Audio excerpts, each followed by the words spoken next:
un podcast de Cooperativa.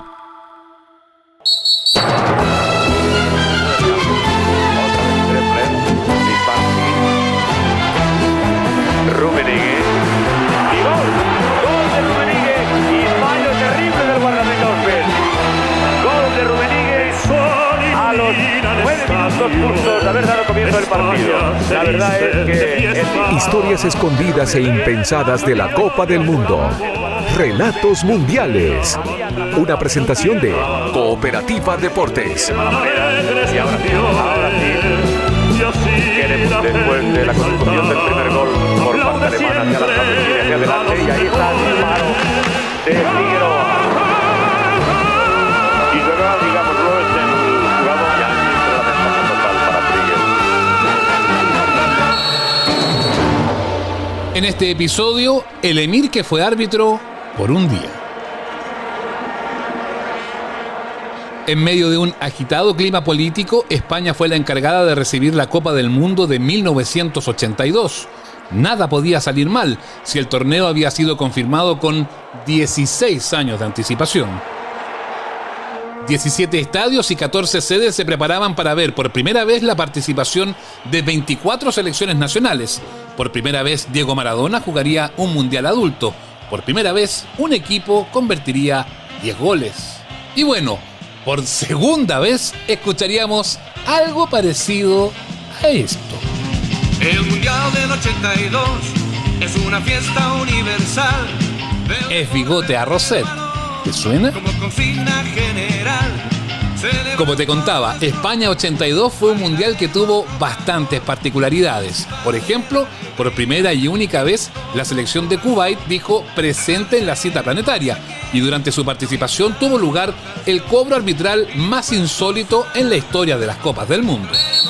Acá, la historia del emir de Kuwait que fue referí por un día.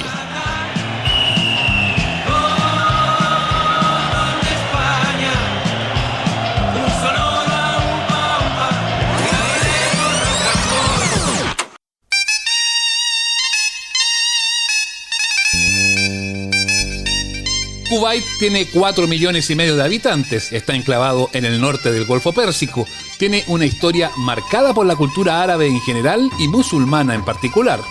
Posee la quinta mayor reserva mundial de petróleo y en el fútbol conviven con las sanciones de la FIFA ante las permanentes intervenciones gubernamentales en las políticas deportivas.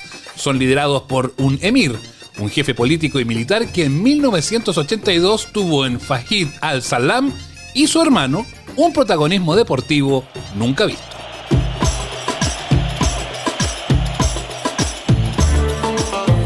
Corría el minuto 80 de partido en el estadio José Zorrilla de Valladolid. Francia derrotaba 3-1 a Kuwait por el segundo partido de la fase de grupos. En medio del dominio de los galos, el volante francés Alain Giresse recogió el balón a la entrada del área y controló para definir de manera rápida. De pronto, en medio de la multitud se oye un silbato y Giresse clavó con fuerza un remate a la derecha del portero. El árbitro ruso Miroslav Stupar dejó seguir el juego y validó el gol francés. Lo que vendría después nunca más se vio en una Copa del Mundo. El emir de Kuwait, Fahid al-Salam, con su turbante y su vistosa túnica roja y blanca, se levantó de su asiento preferencial en la tribuna del estadio José Zorrilla y obligó a los jugadores kuwaitíes a abandonar el campo de juego. Acto seguido, acompañado por su hermano, bajó a la cancha. Su reclamo era directo. A juicio del emir, el silbato distrajo a los jugadores, tal como lo recuerda Alain Giresse, autor del gol de Francia.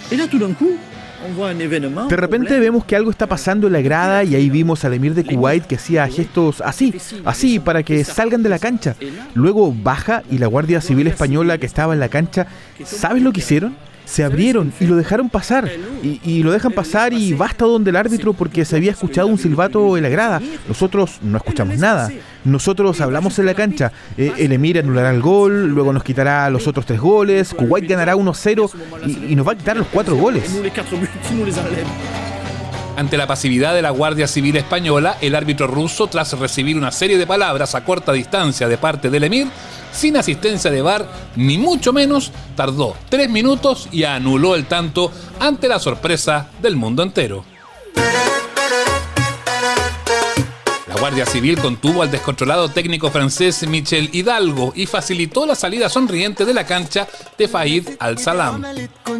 Con la tarea cumplida y el gol ya anulado, el francés Marius Tresor asegura que nunca olvidó ese momento. El lado folclórico del asunto fue ver a la policía española hacer un pasillo para el emir y querer expulsar del campo a Michel Hidalgo, que era el seleccionador del equipo de Francia. Michel Hidalgo, que était quand même le sélectionneur de l'équipe de France.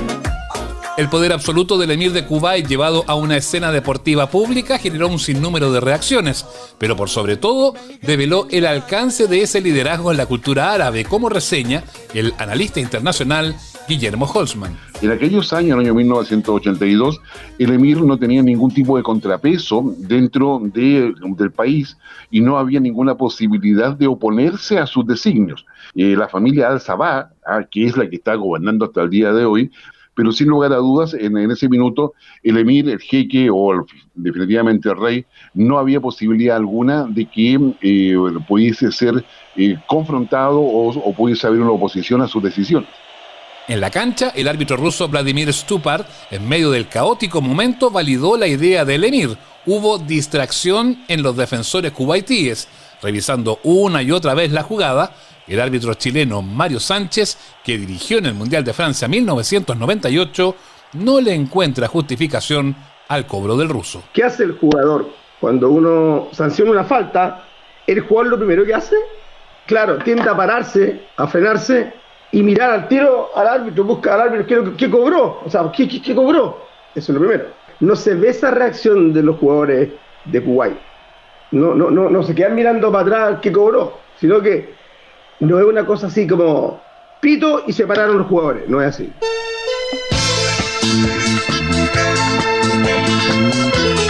En paralelo, la selección chilena, que también fue parte de España 82, pasó sus días bajo un estricto régimen de concentración, tanto así que los mantuvo al margen incluso del insólito momento mundialista, tal como recuerda el seleccionado chileno de la época, Miguel Ángel Gamboa. Fíjate que no, porque ¿qué pasa? Nosotros estábamos encerrados y había una televisión y tenía 2 canales, nada más, no creo que ni llegó los partidos, oye, aparte es insólito, si al final es insólito, ¿no? Domingo por la mañana, temprano al estadio se va. Chile solo supo del fallido penal de Carlos Caselli frente a Austria, que marcó la participación de La Roja.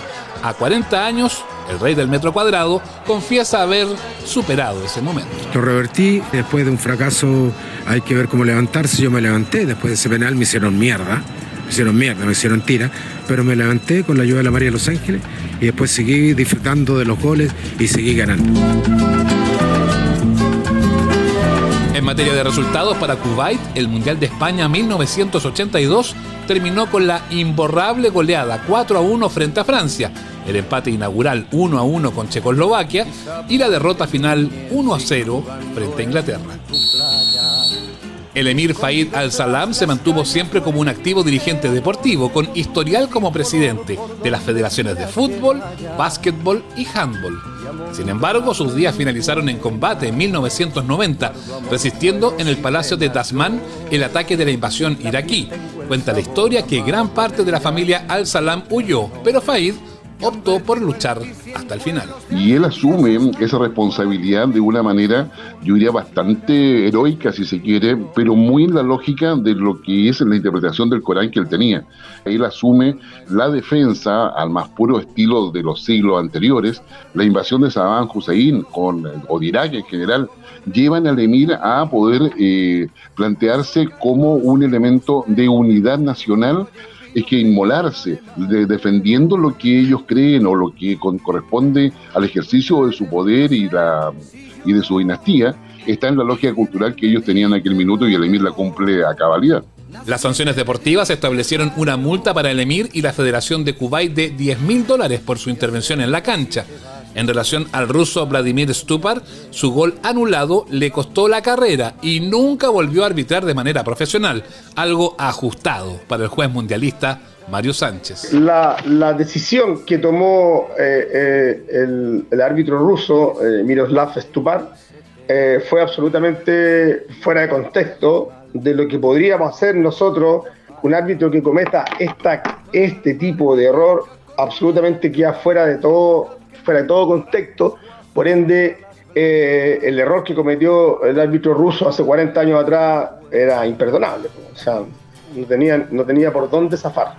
Un error, digamos, garrafal, haber desestimado la decisión que ya había tomado y por la presión, una presión a la vista. Ahora no pasaría, hoy día no pasaría, no va a pasar nunca, en realidad nunca más. Lucha de gigantes con bien, el aire en gas natural. Kuwait sueña con volver alguna vez a jugar una Copa del Mundo. El anhelo es dejar en la cancha un recuerdo deportivo que logre tapar, después de más de 40 años, el cobro más insólito de los mundiales que marcó para siempre a Kuwait y a su emir, que fue referí por un día.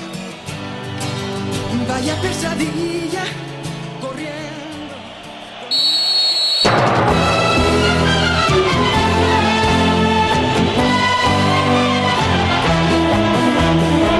Fue Relatos Mundiales.